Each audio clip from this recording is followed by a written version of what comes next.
라디오 땡땡 기도입니다. 오늘 날마다 죽기로 큐티 본문은 사무엘상 22장 1절에서 5절 말씀입니다. 사무엘상 22장 1절에서 5절 말씀의 제목은 다윗을 찾아온 사람들. 다윗은 블레셋 가드 왕 아기스에게 피신하였다가 블레셋 사람들의 미움을 받게 됩니다. 미친 행세를 하고서야 겨우 목숨을 건져 도망칠 수 있었습니다. 그리고 다시 이미 시로 피한 곳이 아둘람 굴이었습니다. 아둘람은 블레셋과 유다 사이의 광야에 있는 거친 지역입니다. 다시 일시적으로 숨을 수는 있었지만 양식을 구할 수 없는 삭막한 황무지였습니다.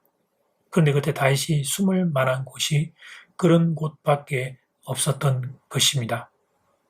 그 황무지에 있는 그때 다윗을 사람들이 찾아옵니다. 2절 말씀, 환난당한 모든 자와 빚진 모든 자와 마음이 원통한 자가 다 그에게로 모였고 그는 그들의 우두머리가 되었는데 그와 함께한 자가 400명가량이었더라. 환난당한 자, 빚진 자, 마음이 원통한 자들이 다윗에게로 모여들었습니다. 여기서 환난당하고 빚지고 마음이 원통한 자는 사울의 치하에서 도저히 살 수 없었던 사람들을 지칭합니다. 사울은 정신을 잃어가면서 정상적인 왕의 역할을 수행하지 못했습니다. 그의 마음이 무너지니까 그의 삶도 무너졌습니다. 그의 삶이 무너지니까 그가 다스리는 이스라엘 왕국도 무너졌습니다. 억울하고 속상한 일이 이스라엘 사회 전역에서 일어나게 되었습니다. 그러다 보니까 환난을 당하고 억울한 일을 당한 사람들이 늘어나게 되었습니다. 바로 그 사람들이 다윗을 찾아온 것이었습니다. 그런데 여러분, 다윗은 가진 것이 아무것도 없었습니다. 다윗이 있던 아굴람 굴은 말 그대로 황무지였습니다. 그런데 사람이 살기 어려운 그 황무지로 마음 아픈 사람들이 모여들었습니다. 다윗은 자기들의 아픔을 이해해 줄 수 있을 것이라 생각했던 것입니다. 자신들이 하나님의 말씀대로 살다가 원통한 일을 당했는데 다윗 역시 그런 아픔을 겪고 있기에 자기의 아픔을 이해해 주리라 생각하고 다윗을 찾아갔던 것입니다. 그리고 다윗은 그 아픈 마음 가진 사람들을 어루만져 줍니다. 상한 마음을 만져주고 또 멈추지 않는 그 사람들의 눈물을 닦아줍니다.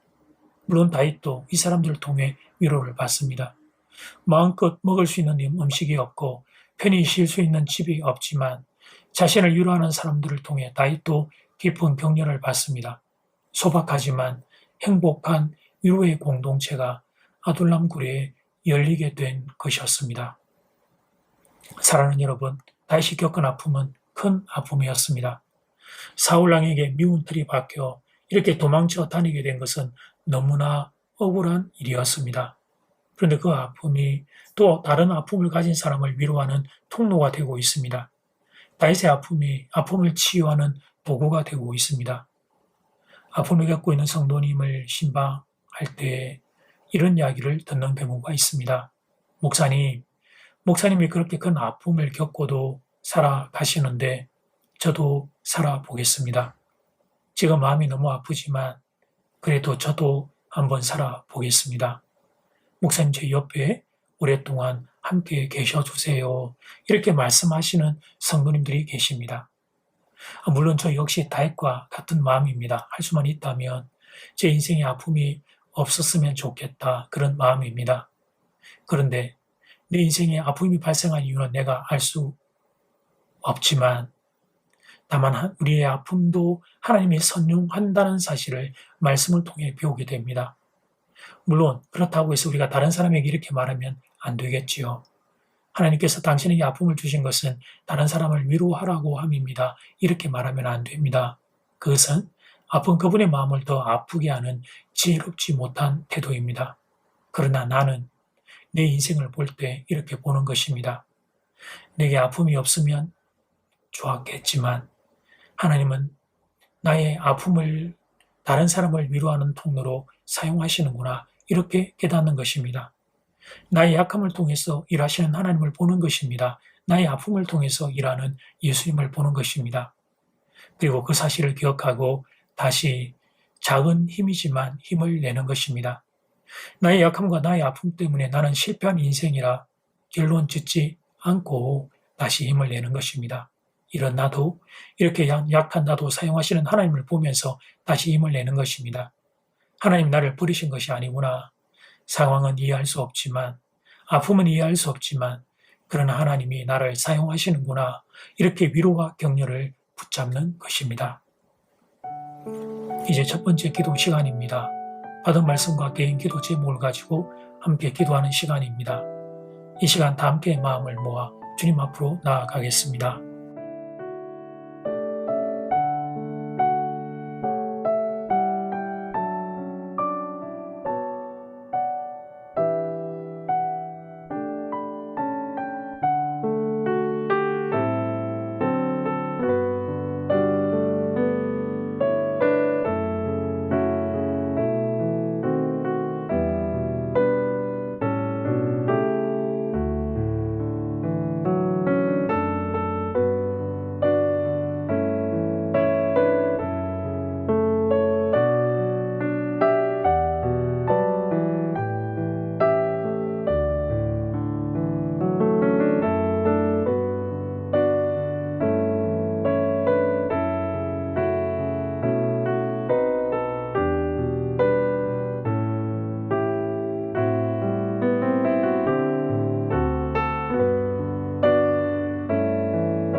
이제 두 번째 기도 시간입니다. 다윗은 자신을 찾아왔던 마음 아픈 사람들의 마음을 만져줍니다. 물론 다윗도 이 사람들을 통해 위로를 받습니다. 소박하지만 행복한 유래 공동체가 아둘람굴에 열리게 된 것이었습니다. 다윗이 겪은 아픔은 큰 아픔이었습니다. 그런데 하나님은 다윗의 그 아픔을 통해 또 다른 아픔을 가진 이들을 치유하고 있는 것을 보게 됩니다. 이 시간 다 함께 마음을 모아 기도드리겠습니다.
사랑하는 교우들 가운데 아픔이 있는 성도들이 있습니까? 눈물이 있는 성도들이 있습니까? 하나님의 말씀으로 찾아가 위로해 주시기를 바랍니다. 아픔과 상처가 인생의 실패가 아니라는 것을, 그 상처와 아픔이 왜 왔는지 이유는 알 수 없으나, 그러나 그 상처와 아픔을 통해서 하나님은 또 우리가 알지 못하는 귀한 하나님의 위로의 일들을 이루어 가심을 볼 수 있도록 사랑하는 성도들의 눈물을 닦아주시고 이 말씀으로 위로하여 주시옵소서. 무더위 가운데 건강 지켜주시고 코로나 다시 기승을 부리는데 성도들의 건강도 지켜주시옵소서. 예수님 이름으로 기도드립니다. 아멘. 이제는 각자 개인적으로 기도하시면 되겠습니다. 평안한 밤 되십시오.